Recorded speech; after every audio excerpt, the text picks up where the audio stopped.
Hello and welcome back to my RC channel. I'm Andy RC and today I'm checking out the Eachine Lizard95. Now I have had a lot of requests to check this one out, but it has been out for some time. I seem to have missed this one on my radar, but I'm going to check it out here now. And I've come outside because it's just too warm to do a review inside the house. So I've got the box here, I've got all my stuff to get it flying, and I'm also filming in 4K as well.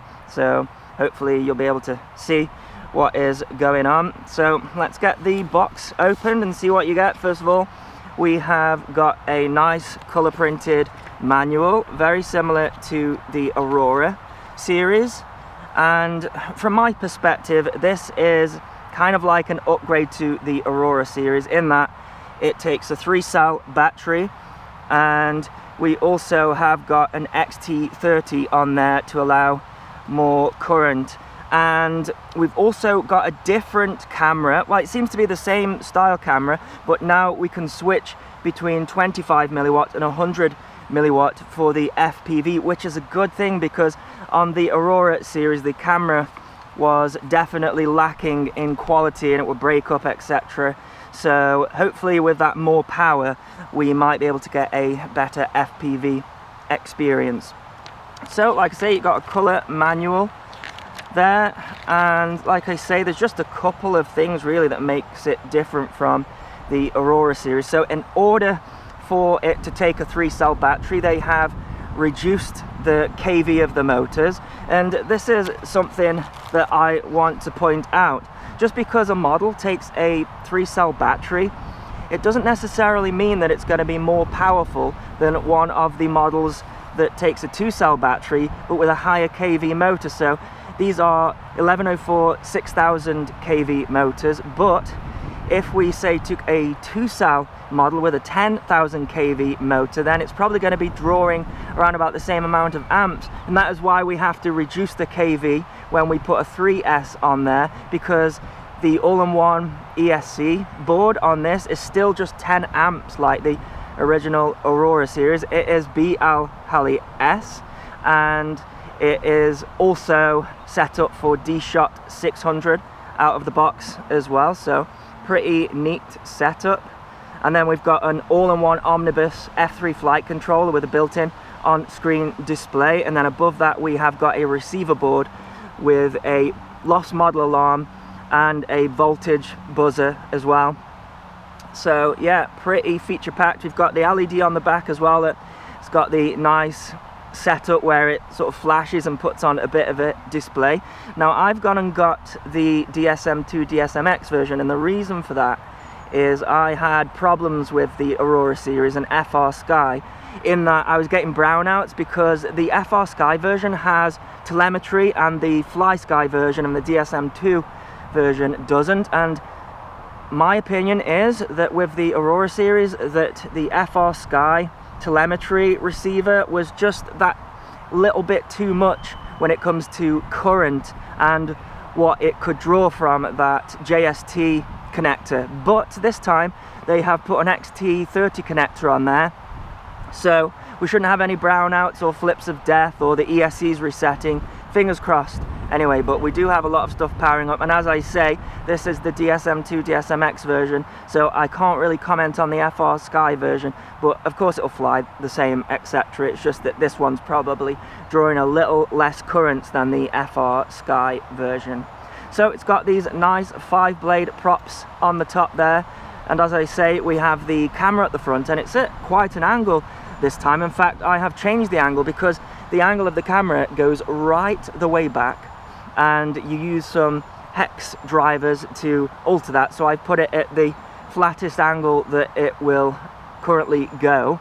And the camera seems to be in really nice, and we've got the camera protector on the top as well, and that is in really nicely, so I don't think that's going to vibrate too much, and it's going to protect the cloverleaf antenna as well. Looks like it's a 3-lobe antenna.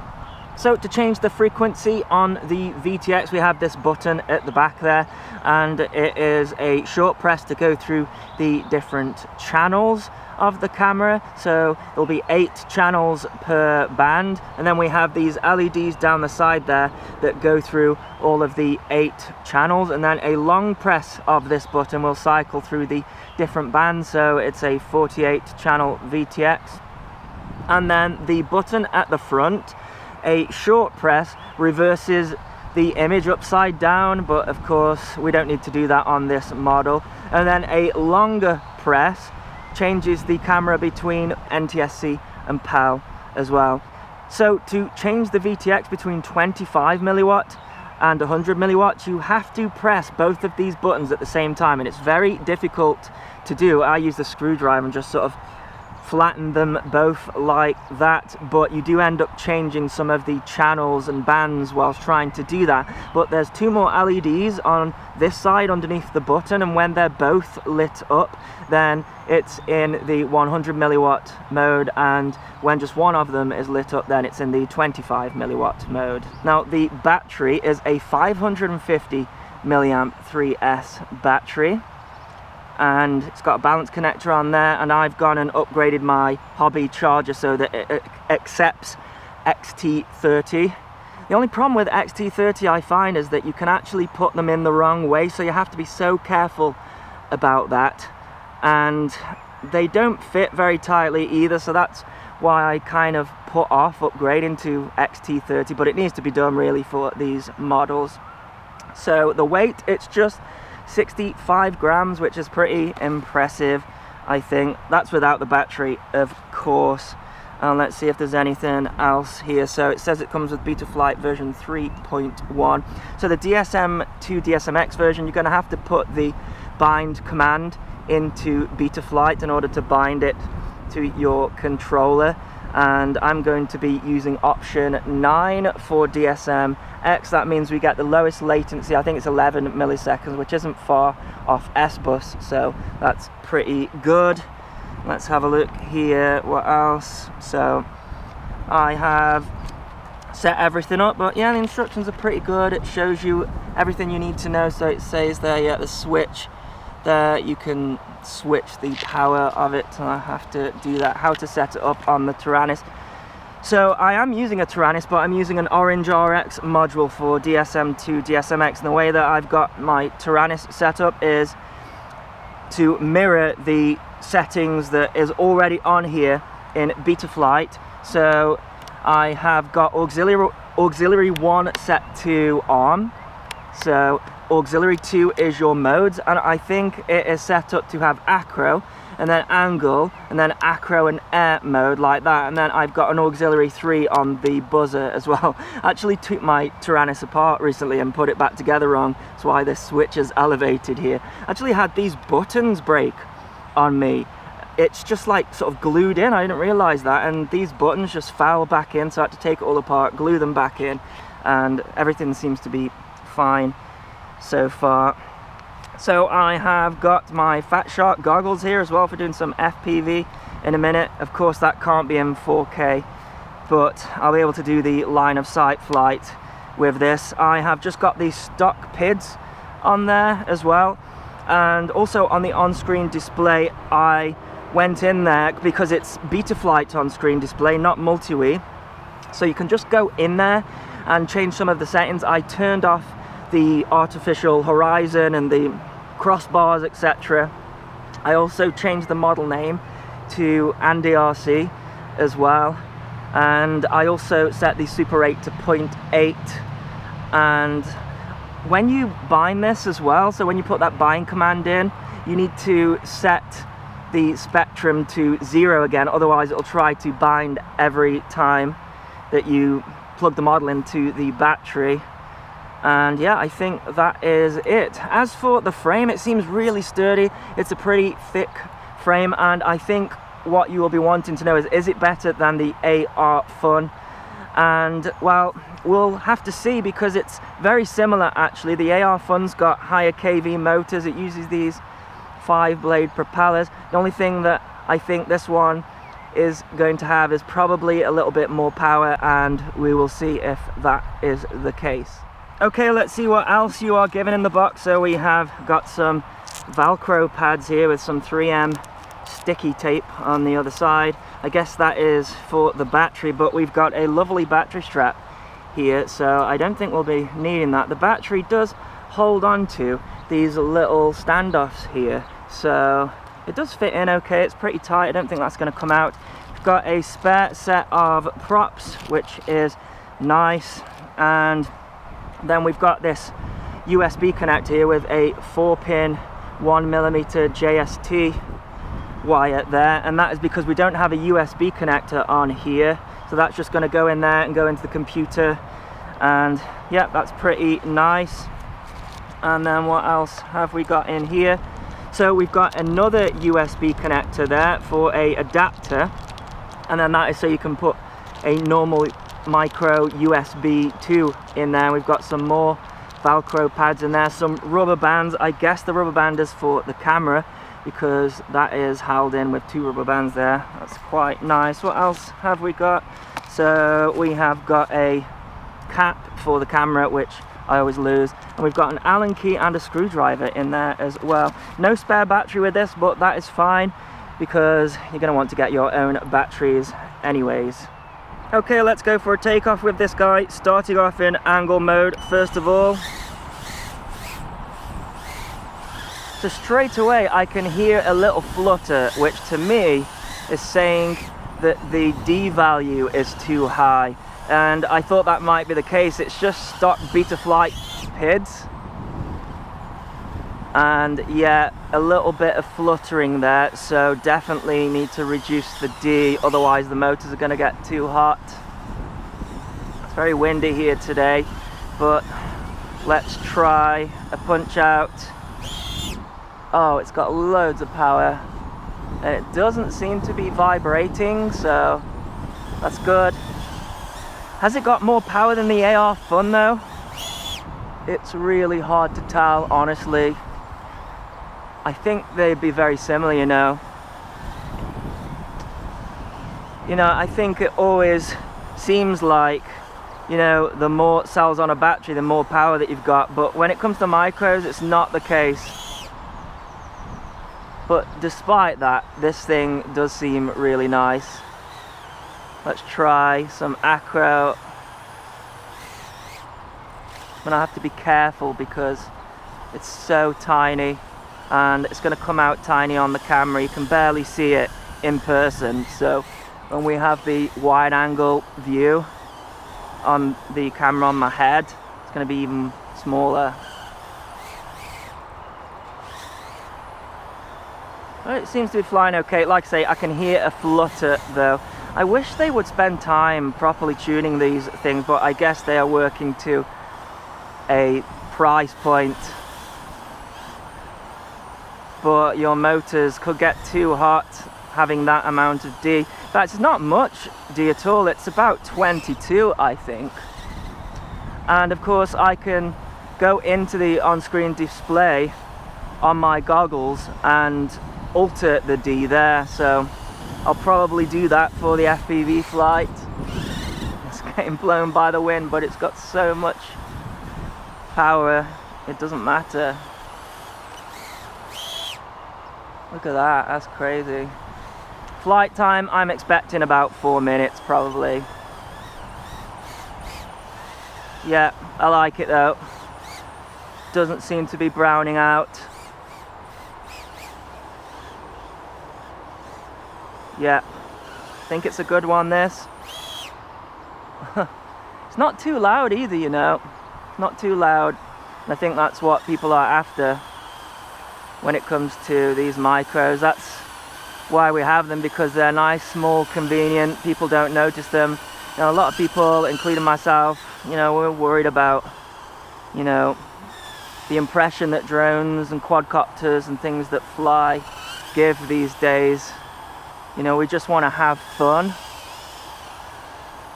So the smaller and quieter they are, the sort of less trouble they cause, really. I mean, I don't have too many problems here, but I know a lot of the subscribers to the channel, you know, they struggle to fly in places.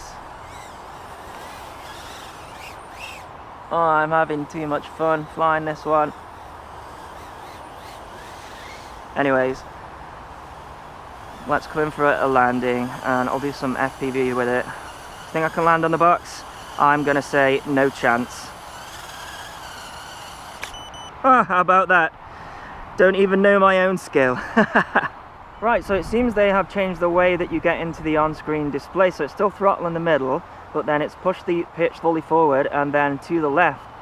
And now I can use my pitch to go up and down here. And we can change all sorts of stuff here, look at that.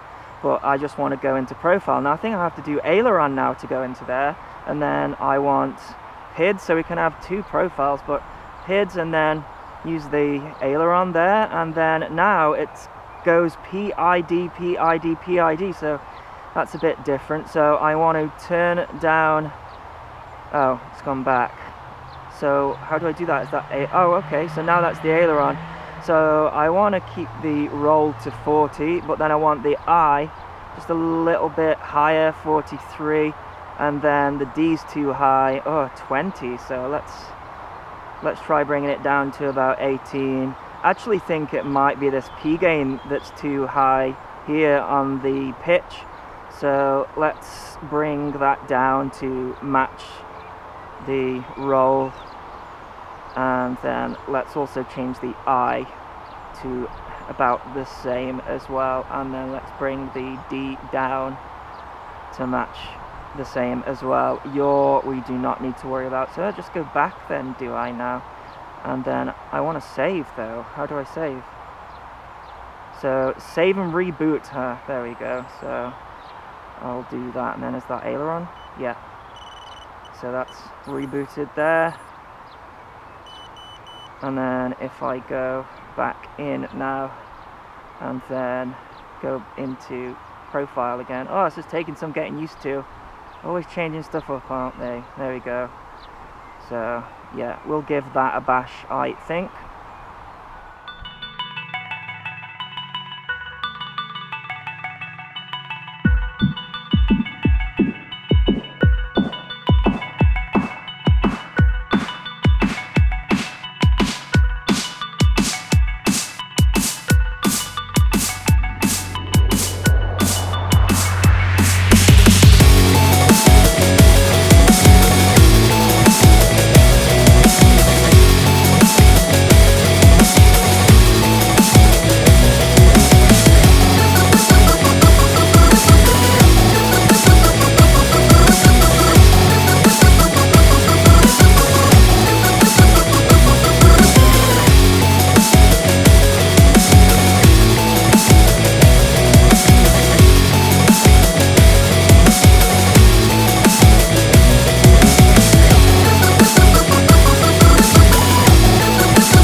So there you go, this thing is awesome.